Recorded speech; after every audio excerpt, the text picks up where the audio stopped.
अभी ना ईरान को ना एक मतलब आप कह सकते हैं कि उसको एक गुंजाइश दी थी या उसे कहा था कि आपने इस मुतालबात तक मानना है। आगे आगे मुज़ाकरात है, ये ना मुकम्मल हुए हैं, ये ख़त्म नहीं हुए, ये अभी जारी है। क्योंकि जेडी विंस साहब जब गए हैं यहाँ से तो उन्होंने एक बात की है, उन्होंने कहा है कि हमने ईरान को बड़ी ज़बरदस्त डील दी है। दुनिया ने ये मैसेज दिया है दोनों ममालिक को, ये मैसेज कह लें या धमकी कह लें कि यार ये मुज़ाकरात को फिल फोर ख़त्म करें। मैं आपको ये खुशखबरी दे रहा हूँ आज, आप मेरी ये बात याद रखिएगा कि ये मुज़ाकरात आने वाले हफ्ते 10 दिन 15 दिन इससे ज़्यादा डिले नहीं होंगे और ये कामयाब हो जाएंगे।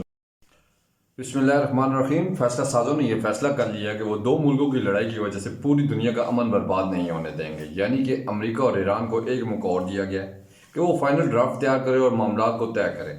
ईरान को तो प्रेशर में किया जा सकता है, मगर अमेरिका को कौन प्रेशर में ला सकता है?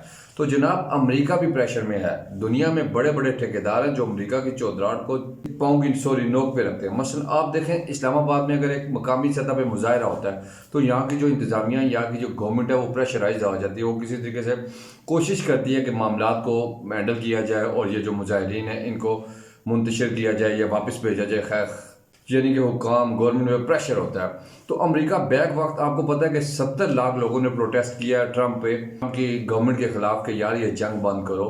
क्योंकि वो आपको पता है कि इसी वजह से आए हैं कि ये अमेरिका और ईरान और पूरी दुनिया इस जंग से मतलब मुतासर हुई है। और ये अमेरिका को बहुत बड़ा प्रेशर है कि 70 लाख उसकी स्टेट में उसके खिलाफ मुजाहिदीन आए हैं और जिन्होंने कहा है कि ट्रंप साहब ये बंद करें, जंग बंद करें या रिज़ाइन दे के घर चले जाएं।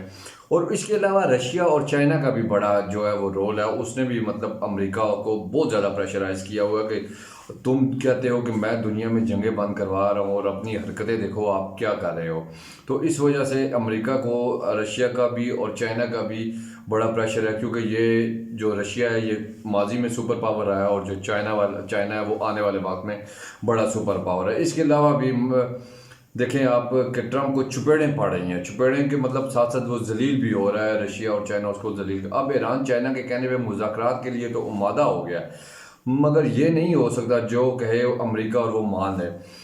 अगर जेडी विंस साहब 21 घंटे मुज़ाकरात करते रहे और वो बार बार ट्रंप को फ़ोन कर रहे थे तो ईरान भी किसी को रिपोर्ट कर रहा था। और वो कौन था जिसको रिपोर्ट करता है? वो हो सकता है कि चाइना हो। मेरा अपना एक तजर्बा एनालिसिस है कि वो चाइना को भी रिपोर्ट कर सकता है कि जब जंग हो रही थी तो ट्रंप का एक बयान आया है कि ये चाइना जो है वो ईरान को असला देना बंद करे। अब दुनिया बड़ी हैरान हो गई है कि ट्रंप ने इस मौके पे क्या बयान दे दिया है कि यार अमेरिका की और ईरान की जो क़यादत है वो इस्लामाबाद में बैठी हुई है और ट्रंप जो है वो चाइना को के ऊपर इल्ज़ाम लगा रहा है कि चाइना जो है वो इसको असला दे रहा है ईरान को। वो असला दर हकीकत यही था कि ईरान जो मुज़ाकरात कर रहा था वो चाइना को ऑन बोर्ड रखे हुए था कि भाई साहब ये अमेरिका की तरफ से ये शराइत है, आप देख लें आपने किस हद तक जाना है किस हद तक नहीं जाना। तो चाइना ने आपने बिल्कुल नहीं मानना। तो इसी वजह से जो ये ईरान चाहे तो अब इस पर फैसला कर ले। जैसा कि आपको पता है कि मुज़ाकरात जो है वो 2 पॉइंट पे रुके हुए हैं। एक हबनाए हुर्मुज़ जो है जो ईरान के कंट्रोल में है। आपने सुना ही होगा कि ईरान अमेरिका चाहता है कि इसको फिल फॉर ये इंटरनेशनल रास्ता है और इस पर किसी किस्म की कोई रुकावट नहीं होनी चाहिए कहीं भी कोई भी मामला हो।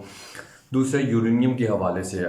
तो ईरान ने ये उनसे गारंटी मांगी है कि आप हमें ये गारंटी दे दें कि आप कभी भी ईरान के ऊपर हमला नहीं करेंगे तो हम हबनाए हुर्मुज़ का मसला हल कर देते हैं।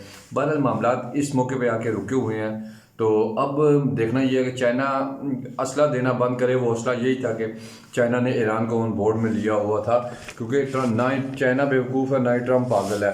अच्छा, इसके अलावा ट्रंप का जो बयान आया असले वाला उसके अलावा मैंने इसकी वजाहत कर दी है। अच्छा, अब मैं बात ख़त्म करने की तरफ आता हूँ और आखिरी बात आप दोनों से आपसे ये करता चलूँ कि तो ये मुज़ाकरात होने चाहिए। अब जंग नहीं होगी, जंग मुतामिल नहीं हो सकती क्योंकि पूरी दुनिया की माशी जो हालत है, जो मैशियत है वो इस जंग की वजह से दाव पे लगी हुई है।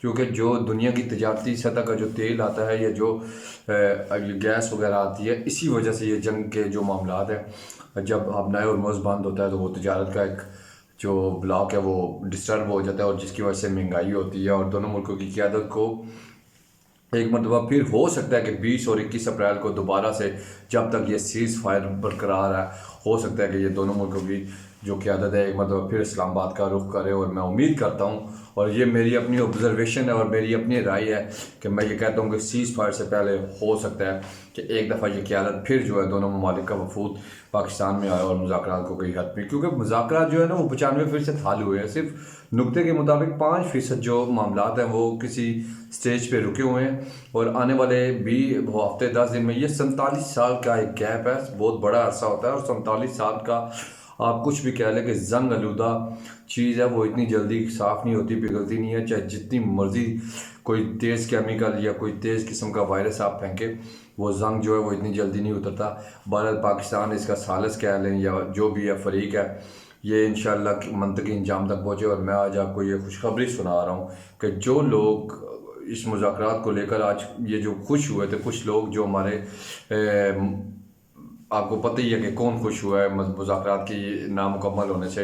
अल्लाह न करे मैं इसको ये नाकामी नहीं कहूँगा। इंडिया खुश हुआ है, इजराइल खुश हुआ है, फिर हमारे दोस्त ममालिक UAE भी इससे बड़ा खुश हुआ है। लेकिन मैं आपको ये बता दूँ, दोनों अफ्रीकैन जो है वो किसी न किसी डगर में बैठ जाएंगे। अपना फीडबैक जरूर दीजिएगा। इजाज़त चाहते हैं। अल्लाह हाफ़िज़।